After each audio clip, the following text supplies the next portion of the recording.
तो सभी का बहुत बहुत स्वागत है जो भी दोस्त हमसे जुड़ रहा है और कोई भी भारत का नागरिक हो जो भारत में रहता हो। तो दोस्तों आज बात करेंगे ई श्रमिक कार्ड जो सरकार ने इस योजना को लागू किया। इस योजना से होने वाले लाभ, कितना पैसा आपको मिलेगा, किस प्रकार से मिलेगा, पूरी बात इस वीडियो में जानेंगे। दोस्तों बात एक है कि आपको वीडियो को एंड तक देखना बहुत ही ज़रूरी है, क्योंकि जितनी भी योजना है उन सब योजनाओं को डिटेल्स में बताने का प्रयास करूंगा। क्योंकि दोस्तों थोड़ा वक्त लग सकता है, थोड़ा लंबा वीडियो बन सकता है दोस्तों, तो इसके लिए आपको थोड़ी तकलीफ हो सकती है। तो दोस्तों अब बात करेंगे इस योजना से, ई श्रमिक कार्ड योजना से रिलेटेड बात करूंगा। और प्रधानमंत्री आवास योजना में जितने भी सरकार की योजनाएं, अगर आप सभी योजनाओं का लाभ लेना चाहते हो, चाहे आप किसी व्यापारी हो, कोई संगठन श्रमिक हो, या फिर आप किसी भी प्रकार की दुकान चलाते हो, किसी भी, इसमें बहुत सारे 155 तरह के श्रमिक है जो इसमें जुड़ेंगे और वो इसका लाभ ले सकेंगे। तो दोस्तों बात करते हैं इससे रिलेटेड, और पीडीएफ को भी मैं अवेलेबल करवा दूंगा डिस्क्रिप्शन में, आप वहां से डाउनलोड कर लेना कि आप कौन इसमें फॉर्म अप्लाई कर सकता है। लेकिन अब आपको वीडियो को एंड तक देखना और संपूर्ण जानकारी लेनी है, क्या पता आपको भी कहीं से भी फायदा हो सके दोस्तों। क्या पता सरकार कोई योजना दे कोरोना काल में तो वो भी आपको मिल सके। तो इन सारी योजनाओं को लेने के लिए आपको कुछ भी नहीं करना है, ई श्रमिक कार्ड बनवाना है। उसको बनवाने की भी विधि आपको मैं एंड में बता दूंगा। ओनली फॉर अपने मोबाइल पर आप बनवा सकते हो, या फ्री में, बिल्कुल ही मुफ्त है, बिल्कुल भी कोई चार्ज नहीं है। अगर आप अब ई मित्र पर जाते हो और वहाँ पर भी बनाते हो दोस्तों, तो आपको बिल्कुल ही मुफ्त बन जाएगा। तो दूसरी बात दोस्तों, यहाँ पे बहुत सारे फ्रॉड है, उनसे बच के रहना, इन फ्रॉडों से बच के रहना, बाकी कुछ भी नहीं। क्योंकि इस श्रमिक कार्ड के चक्कर में आपको कहीं अकाउंट खाली ना हो, इससे भी समझदारी रखना। तो दूसरी बात, मैं इस श्रमिक बढ़ाने के लिए आपको पूरे फायदे बताऊंगा और कौन कौन से फायदे होने वाले वो भी बताने का पूरा प्रयास करूंगा। वीडियो को एंड तक बने रहो, आपको संपूर्ण जानकारी मिलेगी। तो दोस्तों अब बात करते हैं अभी इस श्रमिक कार्ड में कौन बनवा सकता है, क्या फायदा होता है, उससे रिलेटेड बात करते हैं। बहुत सारी बातें हो चुकी। अब दोस्तों एक भारतीय नागरिक होना चाहिए। दोस्तों सबसे अहम बात है, अगर आपको इस श्रमिक कार्ड बनाना, तो आप भारत का नागरिक होना चाहिए।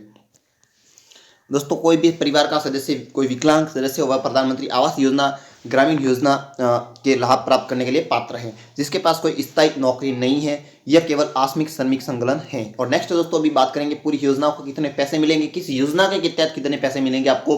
क्या पता आपको कहीं फायदा हो रहा हो, आप वीडियो को एंड तक जरूर देखें। आप अपना अधूरा वीडियो देख ले तो आपको पता नहीं चलेगा कि मेरे को किस योजना का लाभ मिल रहा है। दोस्तों वीडियो को एंड तक जरूर देखें। दोस्तों सबसे अहम चीज होती है उसके लिए पात्रता, यानी कि कौन बनवा सकता है, यानी कि इस श्रमिक का योजना एलिजिबिलिटी। दोस्तों इस श्रमिक कार्ड योजना पात्रता, तो इसका कौन सा पात्रता है दोस्तों। तो इस स्कीम के लिए आप किस प्रकार से इस श्रमिक कार्ड योजना के लिए लाभ लेने के लिए, आप जैसा कि आपको बताया कि पात्रता का पूरा होना करना, तो हम जानते हैं कि किस योजना के लिए कौन सी पात्रता जरूरी है। आप इन योजनाओं का लाभ ले सकते हैं, या योजनाओं का पूरी मैं जानकारी दूंगा दोस्तों, तो आप एंड तक बने रहो। तो बात होगी अभी पात्रता की, तो पात्रता की भी बताऊंगा और कौन कौन से लाभ आपको मिलेंगे। पहला तो आपको भारत का नागरिक होना बहुत ही जरूरी है। उसके बाद दोस्तों आपका जिस प्रकार से आपका आधार कार्ड बना, उसी आधार पर बनेगा एक कार्ड बनेगा, और तुरंत आप डाउनलोड कर पाओगे, नहीं कि आपको बाद में मिलेगा, तुरंत आपको मिल जाएगा। जब भी आप इसके लिए अप्लाई करोगे, अप्लाई करते ही आपको प्राप्त हो जाएगा। और दोस्तों आपने बहुत सारे वीडियो पे यूट्यूब पर देख लिए होंगे, बहुत सारे लोग बोलते होंगे इस प्रकार से लाभ होगा, उस प्रकार से लाभ होगा। दोस्तों सबसे पहले जो इसके रूल्स एंड रेगुलेशन है उन्हें पढ़ना बहुत ही जरूरी है।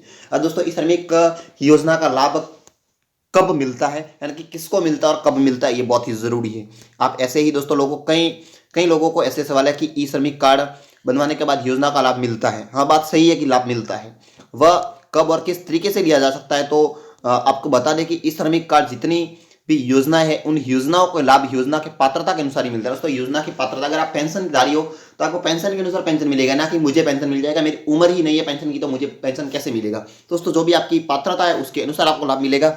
और योजनाओं का लाभ नहीं मिल सकता, यानी कि योजना तभी लाभ लेते हैं जब योजना की पात्रता को पूरा करना होता है। आपको किसी भी पेंशन योजना का लाभ हो, जिस प्रकार से किसी पेंशन योजना के लिए उम्र निर्धारित की गई है, तो उसके आधार पर ही ई श्रमिक कार्ड बनने पर आपको पेंशन मिलेगा, वो तो बात सही है। पर उसके लिए आपको सबसे अहम बात है कि आपको उसके लिए पात्रता होना बहुत जरूरी है, और पात्रता जब तक पूरी नहीं होगी तब तक आपको इसका लाभ नहीं मिलेगा।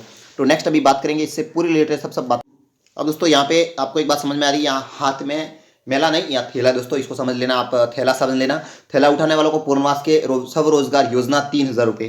दोस्तों अगर वो हाथ में थैला उठा रहे उनको लिए जो स्वरोजगार है की योजना है वो 3000 रुपये। और महात्मा गांधी नरेगा योजना में 100 दिनों की सीमा अधीन है, 15 दिन के भीतर काम करने का हकदार है दोस्तों। और 15 दिन के भीतर काम करने का हकदार, ये इस श्रमिक कार्ड की जो योजना है उससे आपको ये मिलेगी। और उसके बाद प्रधानमंत्री स्वनिधि योजना है, उसमें दोस्तों 10,000 रुपये कार्यशील पूंजी ऋण, दोस्तों 10,000 का आपको ऋण मिल सकता है स्वनिधि योजना के तहत प्रधानमंत्री। और प्रधानमंत्री कौशल विकास योजना, यानी कि कौशल प्रशिक्षण प्रमाण प्रमाणन के लिए युवाओं की सहायता प्रदान करना, निजी क्षेत्र में अधिक भागीदारी के लिए स्थायी कौशल केंद्रों को बढ़ावा देना। उसके बाद दोस्तों प्रधानमंत्री रोजगार योजना कार्यक्रम के अंतर्गत भी आपको इसमें सहायता मिल सकती है। अगर आप इसके लिए अप्लाई करते हो दोस्तों तो आपको बहुत सारे फायदे हैं। अगर आप जानो इसको गहराई से तो दोस्तों बहुत सारे फायदे।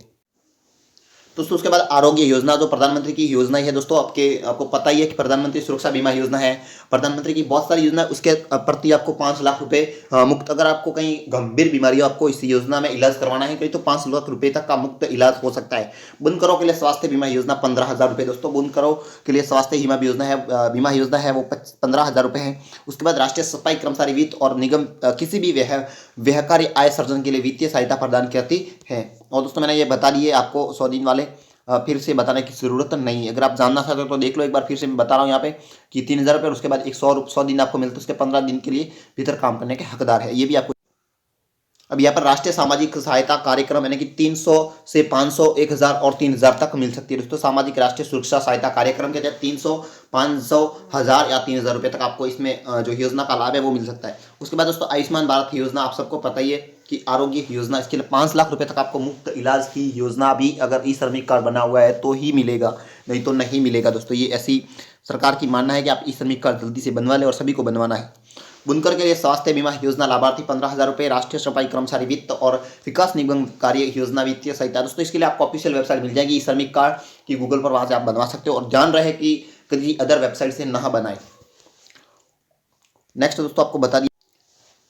अब दोस्तों बात आती है व्यापारियों की। व्यापारी के लिए राष्ट्रीय पेंशन योजना 3,000 रुपये, प्रधानमंत्री जीवन ज्योति बीमा योजना दोस्तों, जीवन ज्योति योजना सभी को पता है 2 लाख रुपए है, और प्रधानमंत्री सुरक्षा बीमा योजना भी 2 लाख रुपए है। और जीवन ज्योति योजना में जिन्होंने रजिस्ट्रेशन कर सका था या फिर वो तो सुरक्षा में योजना, प्रधानमंत्री सुरक्षा बीमा योजना में रजिस्ट्रेशन नहीं करवा सकता, एक योजना आपको मिलेगी, या तो आपको जीवन ज्योति योजना बीमा, इसके बाद है दोस्तों प्रधानमंत्री सुरक्षा बीमा योजना। उसके बाद दोस्तों अटल पेंशन योजना में 10,000, 15,000 रुपये पेंशन, वो दोस्तों इस प्रकार से मिलेगा जब आप 1,000 से 5,000 तक है दोस्तों आपके पास ई श्रमिक कार्ड बना हुआ है। अगर आपने अभी बना लिया तो आपको उस टाइम फायदा हो सकता है, जो भी पैसे जमा करवा रहे हैं। सार्वजनिक वितरण प्रणाली यानी कि दोस्तों सरकारी राशन, यानी कि आपको पता ही, आपको जो आपकी उचित मूल्य पर जो भी योजनाएं मिल रही है उन योजना को भी लाभ आपको इसी के अंतर्गत मिलेगा दोस्तों, NFSA दोस्तों, तो आप सबको पता ही है। अब वन नेशन और वन राशन भी करने जा रही सरकार। प्रधानमंत्री आवास योजना 2,20,000 रुपये सहायता, और पहाड़ी क्षेत्र में इसकी 1,30,000 रुपये है। और अगर आप शहरी क्षेत्र में या दोस्तों ग्रामीण क्षेत्र में तो आपको लिए 1,20,000 रुपये, और उसके बाद एक पहाड़ी क्षेत्र में 1,30,000 रुपये है। तो ये सब आपको समझ आ चुका होगा। और भी आगे बात करेंगे किस प्रकार से इसके अप्लाई करना, और अप्लाई करने के लिए आपको किस प्रकार से करना है वो भी पूरी जानकारी देने का पूरा प्रयास करूंगा, बने रहो एंड तक। अब दोस्तों अहम बात है, ई श्रमिक कार्ड क्या क्या फायदे मिलते हैं, ई श्रमिक कार्ड के लाभ। दोस्तों यहाँ केंद्र सरकार ने ई श्रमिक कार्डधारियों को कई योजनाओं का लाभ देने का निर्णय लिया है। यानी जो लाभार्थी श्रम कार्ड की श्रेणी में आते हैं, जिनके पास श्रम कार्ड बना है, वो लाभार्थी सरकार द्वारा शुरू की गई योजनाओं को शामिल हो जाएंगे, और उन योजनाओं की पात्रता पूरी करने उन्हें योजनाओं का लाभ मिलना शुरू हो जाएगा। चलिए जानते हैं कौन कौन सी योजना ई श्रमिक कार्ड में है। तो इस श्रमिक कार्ड पोर्टल के माध्यम से किसी भी ऑनलाइन श्रमिक रजिस्ट्रेशन हाथों हाथ अपना ई श्रमिक कार्ड बनवा सकता है। मैंने आपको बता दिया दोस्तों, हाथों हाथ आप अपना ई श्रमिक कार्ड बनवा सकते हो, और पोर्टल के माध्यम से भी दोस्तों, और उसके बाद ये डाउनलोड कर सकते हैं, प्रिंट भी कर सकते हैं। ई श्रमिक के साथ सरकार योजनाओं का लाभ देती है। इन योजनाओं का ई श्रमिक कार्ड बनाने के बाद किस तरीके के लिया जाता है, इसके आज हम जानते हैं दोस्तों। अगर आपको ई श्रमिक कार्ड के द्वारा ऑनलाइन पंजीयन कराना पूरा बना लिया है तो उसके लाभ के कई तरीके हैं प्राप्त कर सकते हैं दोस्तों। अब यहाँ पे दोस्तों होगी ई श्रमिक कार्ड की शुरुआत कब की गई और क्या किस प्रकार से लाभ है।